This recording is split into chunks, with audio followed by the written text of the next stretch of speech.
រដូវវស្សាចូលមកដល់គឺថាជាពេលវេលាមួយដែលយើងស្រួលនៅក្នុងការដាំដុះដំណាំផ្សេងព្រោះវាស្រួលនៅក្នុងការថែទាំព្រោះមានទឹកភ្លៀងគ្រប់គ្រាន់អញ្ចឹងណាចាហើយដីនៅក្បែរខាងផ្ទះនេះខ្ញុំទុកវេទនាហ្នឹងវា2ឆ្នាំហើយចា2-3ឆ្នាំហើយបងប្អូនដាំធ្លាប់ដាំដំណាំមកសាដែរដាំដើមដូងតែចុងក្រោយគឺគ្មានសល់ទេបងប្អូនអើយព្រោះអីវាក្តៅខ្លាំងពេកនៅរដូវប្រាំងអញ្ចឹងទៅយើងកាលនោះអត់ទាន់បានពង្រីកស្រះធំហ៎ហើយក៏អត់មានទឹកសម្រាប់ស្រោចស្រពគ្រប់គ្រាន់យើងស្រោចតែដំណាំដែលវានៅក្បែរខាងផ្ទះយើងគៀកនឹងផ្ទះអញ្ចឹងណាព្រោះយើងចង់បានម្លប់បានអីចឹងទៅអញ្ចឹងហើយដូងហ្នឹងក៏រលាយហិនហោចអស់ទៅហើយឆ្នាំហ្នឹងដំបូងឡើយខ្ញុំគិតប្រុងថានឹងដាំសណ្ដែកព្រោះសណ្ដែកបាយតែដល់គិតចុះគិតឡើងក៏នឹកឃើញថាឃើញកូនចេកហ្នឹងដែលវាសល់ពីប្រាំងមកវាសល់តែតគុតណាបងប្អូនដើមរបស់វាហ្នឹងគឺងាប់អស់ហើយដោយសារក្តៅតែដល់ពេលធ្លាក់ភ្លៀងវាក៏ដុះមកវិញអញ្ចឹងបងប្អូនក៏ឃើញវាដុះតងល់មកហ្នឹងមិនសូវជាល្អអីទេម្ល៉េះហើយទៅខ្ញុំក៏គិតថានឹងគាស់វាយកមកដាក់ដាំព្រោះយកលក់ក៏លក់មិនកើតដែរចាហ្នឹងហើយចឹងហើយកកយកមកដាក់ដាំចាប្រហែលជាអាចថាកន្លះឆ្នាំទៅមុខទៀតអីយើងអាចនឹងវាមានកូនមានអីចឹងយើងអាចបានកោះវាលក់អីចឹងបន្តទៅទៀតទៅព្រោះនៅក្បែរនេះទុកដីតនេចោលអញ្ចឹងណាចាហើយក៏ធ្វើដីហ្នឹងដាំវាថ្ងៃហ្នឹងគឺដាំចាល្ងាចហ្នឹងបងប្អូនដាំវាហើយឃើញថាឆ្វាត់ឆ្វែងអូយចាអញ្ជើញទស្សនាដោយសេចក្តីរីករាយណាគ្មានអីទេបងប្អូនអើយទិដ្ឋភាពអំពីស្រុកស្រែចំការយើងទៅមានដីទំនេរក្បែរខាងផ្ទះហ្នឹងក៏ដាំនេះដាំនោះសម្រាប់អាស្រ័យផលវាមានផលក្នុងរយៈពេលវែងហើយនឹងផលក្នុងរយៈពេលខ្លីនៅចន្លោះដីទំនេរនៃដើមចេកជួចេកដែលយើងដាំនេះខ្ញុំកំពុងតែនឹងគិតថាយើងអាចដាំដំណាំផ្សេងទៀតចាមានដូចជាតសក់ស្រូវតាមចន្លោះគុំហ្នឹងបងប្អូនទាំងអស់គ្នាចាតាមចន្លោះគុំហ្នឹងយើងអាចដាំតសក់ស្រូវយើងអាចដាំល្ពៅដើម្បីយកដៃយកផ្កាអីអញ្ចឹងទៅហើយវាបានទាំងលំអផងព្រោះឥឡូវហ្នឹងមកធ្វើផ្ទះបាយនៅក្រៅណាបងប្អូនចាផ្ទះបាយនៅក្រៅទៅក៏យើងបើកទឹកភ្នែកមកយើងឃើញនៅជុំវិញផ្ទះសិតតែដំណាំបន្លែអីចឹងគឺយើងមានភាពរីករាយសប្បាយចិត្តហើយអត់យូរទេភ្លេចភ្នែកភ្លេចច្រមុះទៅក៏ទទួលបានផលផ្លែផ្កាអំពីការដែលយើងធ្វើនៅថ្ងៃហ្នឹងសកម្មភាពនៅថ្ងៃហ្នឹងរបស់យើងវានឹងផ្ដល់ផលផ្លែផ្កាមកឲ្យយើងនៅពេលវេលាសមគួរណាមួយចាហើយឆាប់នេះគឺនឹងបើកគោយន្តទៅកាត់ស្លឹកទន្ទ្រានខេត្តកាត់ដើមទន្ទ្រានខេត្តហ្នឹងយកមកដាក់នៅតាមបន្លោះរងរបស់វាពីព្រោះនៅស្រែនោះថ្ងៃមុនខ្ញុំទៅហ្នឹងគឺឃើញថាល្អចាត្រៀងខេត្តហ្នឹងលាស់ខ្ចីល្អចាហើយយើងនឹងយកវាមកដាក់នៅចន្លោះហ្នឹងដើម្បីឲ្យវាឆាប់ទទួលស្រូបជីទៅវាឆាប់ល្អអញ្ចឹងណាបងប្អូនអរគ្នាមែនតើទៅចេកហ្នឹងណាផ្ដើមពីដំបូងមកហ្មងណាបងប្អូនឆ្នាំ2020ម្ដាយខ្ញុំក៏ដាំតែម្ដើមទេ2026ឆ្នាំមុនណាមកដើមហ្នឹងបានពីខាងស្រុកភ្នំកវាញស្រុកកវាញខេត្តពោធិ៍សាត់ណាយកមកដាំហើយសុំគេនឹងគេឲ្យអាទូចអានជាងគេហ្នឹងឲ្យដាំមកអញ្ចឹងទៅក៏លាស់ល្អហើយក៏កើតជាកូនពូនជាចៅប៉ុន្តែចេកនេះចេកតឿហ្នឹងណាបងប្អូនបើសិនជាចង់ឲ្យវាផ្លែល្អផ្លែវាបានគឺស្មើប្រហែលជាមួយនឹងចេកយើងធម្មតាអាធំអាខ្ពស់ណាផ្លែបានប្រហែលហ្នឹងឬក៏អាចច្រើនជាងហ្នឹងទៀតឲ្យតែបងប្អូនកុំរក្សាទុកកូនរបស់វានៅនឹងគល់មិនន័យថាយើងចេះតែកោះវាទៅកាលខ្ញុំដាំនៅដីមួយកន្លែងទៀតនោះក្បែរបន្លាយនោះបងប្អូនឆ្នាំ2021ចាយើងយកមកដាំឆ្នាំ2020អញ្ចឹង2021អីពំបែកបានកូនមួយកណូហើយដាំក្នុង2021 22នឹងដែរកូនវាច្រើនហ្នឹងខ្ញុំក៏ផុសទៅហើយមានបងប្អូនហ្នឹងតដើមយកទៅធ្វើពូចែកយកទៅធ្វើពូអញ្ចឹងណាសុំចែកទិញអញ្ចឹងក៏លក់ជាហូហែអញ្ចឹងទៅហើយកាលហ្នឹងដោយសារតែយើងចេះតែកោះកូនវាហ្នឹងវាធ្វើឲ្យវាដុះកូនកាន់តែច្រើនហើយផ្លែដែលនៅដល់ពេលដែលវាបានផ្លែវាចេញទៅយូរហ្នឹងណា cứ sử dụng việc thông thông mà hay play vía cứ thông thông lọ chả đôi tập bong ôn thọp ban khơi hỏi chả chỉ du mà hỏi rồi mà có lụa ban côn hồ hai ô giờ tôi lụa ban côn cha nó một ôn mình là khác có món mà rồi đâm hà sụp đâm mà tay dùng sơ miên tê bộ đây dư về miên tết á vì mình miên cha tới rồi tập bong ôn khơi trước đây mà cái nhạch nơi kia các bài khang phát tiền nâng tụi miênផលិត côn này ná ban rộp rồi rộp pòn nó chà còn là thà cả nó người bong ôn xong chạy cái trái tờ chạy tới bong ôn xong chạy tích chạy ba của chạy tới hayนี่จะกำเพียบทอดไอ้เนาะซกมาใจอย่างนี้นั่นคือจะกำมาเพียบข้างไงนั่งจังนะจ้าโอ้ยเราวอลเป็นนั่งจังบนใต้ได้ซาใต้จะกำเพียบเราวอลนั่งไงเติบจุดวัดเจแต่อาจรูบานะบางคนตอนนี้เป็นกลุ่มก้าวได้เจแต่โรนี่โรนูเฟอร์ถ้าก็มาอัพซกจังนะพอยังนึงหนังยังดังเธอไอเตียดอ่อยเวียลึกหนังกับบางคนย่ามีไอแต่ยังไอเฟอร์บานในกระไรนั่งก็ยังเฟอร์แต่ย่านี่ทอดลีนจะหมวยนั่งไปสดจังนะปีน่ะปีสดนั่งไงบงโปนเนาะกันนี้เอ้ยทอดเลนจังเตอจ้าโดยซาปรึกมันกลมรู้ทางหนังปรงทอดพอดใครนั่งนอนหนึ่งปีน่ะบงพอดแต่ไปกระจกกระล่องมันก้าวได้รือกันไรนั่งเช่นทอดกันไรเสียให้นี่วิ่งคือติดเพียบนานในข้างมุกเตะนั่งบงโปนเนาะกันนี้จ้าไปละเงียดกรอยเพลียงติดเพลียบ้านชราบงโปนมือตัดได้เตออัดซ้ำซับห้องเพลียงตันติงติงชนำดังสระตั้งปัตตร์ละบนแต่เราไปเพลียงไปเรียงอะเตอก็วิเตอร์จีอะเดย์แต่จังสระก็อัดสระกาตัวยึงเอาไปอัดมีประปอนตึกไอเดทนี้เอาการเฟือสระระบบยึงน้องเบียนรุลุนตีโปรยึงเจ็ดสระนั้นก็ยึงเฟือสระประวัติหนังเมย์จังนะบงโอนให้ยึงก็อัดมีกาคุ้งดงหรือก็มีอ่างสต็อกตึกหรือก็มีสระสต็อกไอเตจานจังเพลียงเมาเบอร์ชนำคละเพลียงจานเต้าลิกถอยตื้อสระก็หล่อตามนังเดจังเตอชนำคละเพลียงอะเรียงจังโดยชนำนังจังก็เวียอะจังอ่ะฟือสระมาชนำข้อมาชนำตระนังเวียยึงนึปบะเมย์เลยจังอ่ะบองโอนจะตอนเมียนเอาไว้มวยได้ยึงไอปึงไปบ้านทายยึงทันเดียทายยึงเมียนตึกกรุบกรอนไอเกลือตอนเมียนเตปลายก็อันเมียนตึกได้นะขนมปลายอย่าเลยน้องเจ็ดแสดงนะไอ้นี่คือแตกใบบองโอนน้อยแตกใบฉันคือเจงเมาคือจะสรุปชาปีตือเตียงประดับใบខ្ញុំពីដំបូងមកនាំគ្នាចេញមកដាំបាយនឹងក្រៅហ្នឹងខែប្រាំងបងប្អូនតាំងខែ11ឆ្នាំ2025ណាចេញមកដាំបាយដើម្បីនឹងក្រៅហើយដល់ពេលទៅก็เชียนโจลจุดดอยระดับภาษาก็นึกเคยทาเจล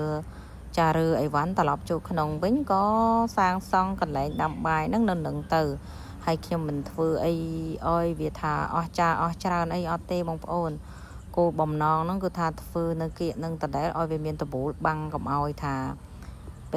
เพลียงเมาเวียสายวิชาอะไรจังนะจานังไงให้บ้านโกยคนตีสเพียจงวิ่งกับใบเตะไอจังเตอแค่นั่งแค่ภาษานั่งกุศลใบตองใจเขียวสงัดจังใหญ่เหมือนเต้นตั้งบงปนตีสเพียบต่างอ้อนั่งก็ช่วยพเนยยังบ้านชราน่ะให้เตะตรงจมูกนั่งกาสำระหรือก็กาเกณฑ์ยุบนั่งก็คือบ้านละอนั่งไปได้ยืงบ้านสำหลังมือปัวใบตองนั่งมวยบ้านสรุปหยกชอลอากานั่งปีบานตัวปนลือเปรียบติดนั่งใบหายยืงเวียในขนมเพียบงงงิดออยตะเปยยุบแล้วก็ยืงอันเป็นปัตตอในกาปัตตอเลนต่อตัดตีตั้งน้ำเป็นในท่ายืงสำราญยกกำลังจังยังดีเต้าเวียบานลวดสกับสกอลให้ในเปยได้ยืงลวดสกับสกอลเต้าอารมณ์ยืงก็หล่อตะตามนั่งได้มายืงเกยอย่างเซอร์ลวดนั่งก็ยืงเบียเกิดอารมณ์มัวเมาฉับคังเชลชากำลังให้ผลิตพลังเจริญอัดเซอร์มีอารมณ์ปัดดอดเองจังนะบงปอนเวกจักรตารวมซ้ำนั่งไงติ่งให้นี่คือสกรรมเพียบจะได้ขยมปีไงมนเนี่ยนี่ฮอยมโยกใช้เราไปกัดก็ดัดต่อโจเลยไงมนนั่งชมกัดเทงเจแต่อากาเดียวในวิอัดมุดซะจ้าตอนจังเตอร์เมียนการอาระอวลเจ็ดครั้งเตียงเจ็ดยังนึก ក្រោយបន្ទប់ទឹកហ្នឹងបងប្អូនយើងដាំនៅខាងក្រោយហ្នឹងក្នុងគោលបំណងដើម្បីឲ្យវាបឺតស៊ីអាទឹកក្លិនណាបងប្អូនធម្មតានៅកន្លែងបន្ទប់ទឹកឬក៏បង្គន់ហ្នឹងវាមានទឹកដែលយើងងូតមកវាហូរមកពេលដែលវានៅយូរវាអាចនឹងមានក្លិនចាប៉ុន្តែដោយសារតែយើងដាំដំណាំដូចជាត្រាវឬក៏ចេកនៅកន្លែងហ្នឹងវាក៏ស៊ីជីជាតិហ្នឹងវាបំលែងទៅវាធ្វើឲ្យកន្លែងហ្នឹងអត់មានក្លិនចាឆ្អេះឬក៏ក្លិនស្អុយអីទេគឺវាស៊ីអញ្ចឹងណាហ្នឹងហើយនេះខាងក្រោយផ្ទះនេះផ្ទះម្ដាយខ្ញុំទេមិនមែនផ្ទះខ្ញុំទេនៅកន្លែងផ្ទះខ្ញុំគឺយើងអាចគយគុណសម្រស់ថ្ងៃរះបានយ៉ាងស្អាតប៉ុន្តែនៅខាងក្រោយផ្ទះម្ដាយខ្ញុំនេះគឺសម្រាប់ទស្សនាទិដ្ឋភាពថ្ងៃលិចអញ្ចឹងណាដោយសារតែផ្ទះម្ដាយខ្ញុំបែរមុខទៅទិសខាងកើតប៉ុន្តែគាត់នៅខាងលិចផ្លូវចាហើយដល់ឡែកផ្ទះខ្ញុំបែរមុខទៅទិសខាងកើតដែរប៉ុន្តែខ្ញុំនៅខាងកើតផ្លូវតាមពិតផ្ទះខ្ញុំត្រូវបែរមុខមកទិសខាងលិចបានត្រូវបែរមករកផ្លូវណាប៉ុន្តែខ្ញុំខ្ជិលបែរមិនដឹងបែរមករកផ្លូវទៅអីទៅបើក្តៅតែក៏បែរទៅវាលទៅចាហ្នឹងហើយស្លឹកចេកនេះគឺចេកជ្វាចាចេកជ្វាឬក៏ចេកក្របយើងដាំតែប្រហែលដើមទេដើម្បីយកស្លឹកហ្នឹងទុកគ្រាន់តែវិចនំវិចអន្សមនៅរដូវបុណ្យទានឧទាហរណ៍ថាបុណ្យភ្ជុំបិណ្ឌឬក៏បុណ្យចូលឆ្នាំអីអញ្ចឹងណាអញ្ចឹងក្រៅពីនោះចេកផ្សេងទៀតគឺសុទ្ធតែចេកទឿទេហើយចេកក្របឬក៏ចេកជ្វាហ្នឹងគឺស្រួលដាំណាស់បងប្អូនអើយវាដុះកូនហើយអាយុវាវែងណាស់ដាំមកនេះតាំងពីឆ្នាំប្រហែលមកហើយវាចូលជិត10ឆ្នាំហើយយើងដាំតែម្ដងហ្នឹងទៅវាដុះកូនវាមកបន្តកតុយគ្នារហូតចឹងណាចាហើយឃើញថាការកាត់ហ្នឹងគឺអត់មានជោគជ័យអីទេព្រោះអាកណ្ដៀវនេះវាមិនមុតកាត់ផ្លាត់ហ្នឹងខ្ញុំមកឡងមួម៉ៅចាធុញហើយកាត់ហ្នឹងគឺថាកាត់ទៅវាដូចចិត្តទៅពេលវាមិនដូចចិត្តឈប់កាត់ទៅនេះបើកាត់មកវាមិនចង់ដាច់វាអត់ល្អបងប្អូនអរគ្នាចា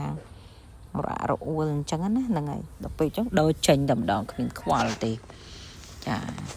ហើយអាកន្លែងទ្រុងនឹងក្រោយអត់បាំងនោះអាហ្នឹងគឺទ្រុងជីកំប៉ុស្តប៉ុន្តែដាំឫស្សីនឹងពីងពងជុំវិញច្រើនពេកទៅវាដោះឫសច្រើនណាបងប្អូនអើយ Everybody listen ថ្ងៃនេះថ្ងៃសុក្រស្អែកយើងអត់ធ្វើការទេអាចសម្រាប់បានណាអ្នកនរគ្នាអាចទៅរកស៊ីរៀងខ្លួនបានបាយវីដេអូហ្នឹងនិយាយជាមួយមន់ចាមន់ហ្នឹងក៏ច្រើនដែរមន់ហ្នឹងម្ដាយខ្ញុំគាត់ចិញ្ចឹមច្រើនបងប្អូនប៉ុន្តែមន់ហ្នឹងគឺជួយទៅបរិស្ថានមានន័យថាវាជួយសម្អាតកាកសំណល់ដូចជាកាកបាយកាកអីដែលសល់ពីឆ្កែពីអីហ្នឹងគឺមន់ជាអ្នកបោសសម្អាតចុងក្រោយគេហើយវាជួយស៊ីសត្វល្អិតផ្សេងដែរមានន័យថាយើងដាំដំណាំដាំអីជុំវិញផ្ទះទាំងអស់ហ្នឹងគឺមន់វាជួយកម្ចាត់សត្វល្អិតទាំងអស់ហ្នឹងទៅសត្វល្អិតក៏អត់ស៊ីដំណាំយើងទេប៉ុន្តែបើថាវាស៊ីសត្វល្អិតអស់វាក៏ស៊ីដំណាំយើងអីចឹងតទៀតចឹងហើយនេះខ្ញុំកំពុងតែដើរទៅខាងក្រោយផ្ទះដើម្បីទៅមើលអាដើមគេហៅលំពេងបរិមចាប៉ុន្តែនៅខ្ញុំនេះគេហៅដងដាវហើយវាដុះឲ្យពេញដើមថ្នោតហ្នឹងបងប្អូនឃើញទេដុះពេញដើមថ្នោតហ្នឹងទៅហើយកាលដែលខ្ញុំទៅមើលហ្នឹងវាយូរថ្ងៃដែរហើយវាជាចូលមួយថ្ងៃនេះវាអត់សូវឃើញច្រើនណាបងប្អូនប៉ុន្តែឥឡូវហ្នឹងវាកាន់តែច្រើនណាហើយផ្កាវាស្អាតណាស្រឡាញ់ខ្លាំងហ្មងបងប្អូនទាំងគ្នាហើយ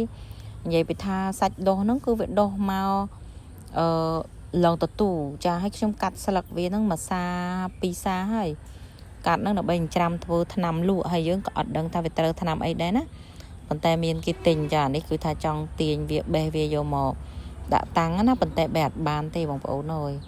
ចាវាក៏ដៀវវាមិនមុតដូចតែថាតាំងពីដើមអញ្ចឹងហើយនៅផ្ទះខ្ញុំហ្នឹងគឺថាមានថ្នោតមានឫស្សីមានពីងពងអីមិនផ្ទះខ្ញុំឯងសុំទោសផ្ទះម្ដាយខ្ញុំចាគាត់ដាំពីងពងដាំឫស្សីហើយថ្នោតនេះអត់ដាំទេវាដុះខ្លួនឯងអញ្ចឹងណាចាថ្នោតនេះគឺគាត់កាប់ចោលជិត20ដើមហើយអាហ្នឹងនៅគៀកផ្ទះពេកដោយសារពេលវាខែភ្លៀងខែអីមកវាជ្រុះផ្លែទៅវាខ្ទាតទៅដល់ផ្ទះហើយគាត់ខ្លាចវាគ្រោះថ្នាក់អីផ្សេង គាត់ក៏កាប់វាចោលទៅតែនេះវារៀងនៅឆ្ងាយចាអញ្ចឹងនៅឆ្ងាយផ្ទះក៏ទុកវាទៅនៅក្បែរលបងគាត់ថាអាស្រ័យផលដល់ពេលដែលខែគេធ្វើថ្នោតធ្វើអីចឹងយើងធ្វើវាទៅណាហើយអស់នេះគឺអស់ទៅកាប់នៅសហគមន៍ថ្ងៃមុនមិនមែនទៅលួចកាប់ទេណាគឺគេឲ្យយើងដកហូតចាមកគ្រួសារបានដកហូតបាន2គូយន្តចឹងមកក្នុងមួយឆ្នាំយើងដកហូតហ្នឹងក៏យើងជួយឲ្យព្រៃហ្នឹងវាលូតលាស់ទៅកាន់តែល្អមកតែយើងដកហូតដល់ដើមឈើដែលវាអត់សូវល្អវានៅទូចក្រោមអីចឹងហើយយើងទុកអាធំវាបន្តលូតលាស់ឲ្យល្អអញ្ចឹងទៅនឹងហើយឃើញថាដើមថ្នោតនោះសតែដងដាវសតែប្រប្រអីអញ្ចឹងបងប្អូនហើយផ្សេងហុយនោះគឺឪពុករបស់ខ្ញុំគាត់ដុតសម្រាមចាធម្មតាគាត់គឺជា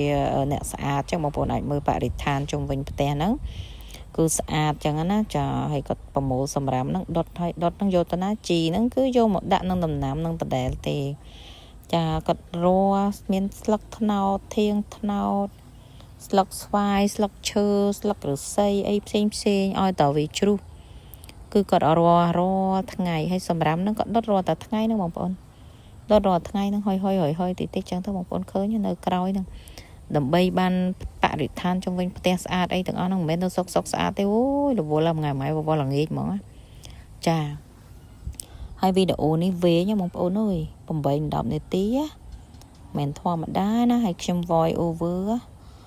ចាសង្ឃឹមថាបងប្អូនរីករាយទស្សនាចា account YouTube ខ្ញុំបង្កើតយូរហើយតាំងពីជាង10ឆ្នាំមុន3-10ឆ្នាំមុនបើចេះសង្វាតនឹង YouTube នោះដល់ឥឡូវនឹងមានលុយចាយ YouTube មកគេហើយតែអត់ដែលផុសអីផងចាវីដេអូថតនឹងឡងទុកឡងមកកណូតែថតផុសទៅ Facebook ចឹងតែមកលើហ្នឹងក៏នឹកឃើញថាចង់ថតវីដេអូពួកអីមានអ្នកចិញ្ចូលអញ្ចឹងនិយាយទៅចង់ផុសនៅលើ YouTube ចឹងណាហើយក៏ថតតែឥឡូវនឹងបេះផ្កាបានហើយចា